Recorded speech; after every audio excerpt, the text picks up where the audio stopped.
গাট্টি গুটি লইয়ে কই যাও? বিদেশে? প্যানে কই দিয়া? রাইসামণি, তুমি কোথায় যাচ্ছ বলো? ঢাকা যাও? তোমার ভাই বিদেশে যায় আর তুমি ঢাকা যাচ্ছ?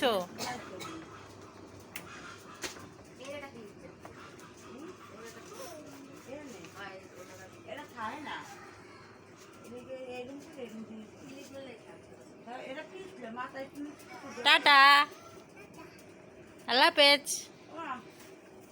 রাইসা, তুমি কই যাও? ঢাকা।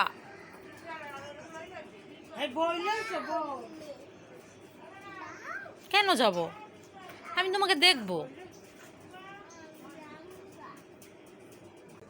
বাড়িতে যখন মেয়েরা বেড়াইতে আসে তখন মা বাবা সবার কাছে অনেক ভালো লাগে, কিন্তু যখন তোমার চলে যায় তখন মনটা খুবই খারাপ লাগে। আমার বোন আসছিল, এখন আবার চলে যাচ্ছে। যাই হোক, সবাই দোয়া করবেন। আজ এই পর্যন্তই। আল্লাহ হাফেজ। মা পথের দিকে চেয়ে আছে, আবার কবে আসবে।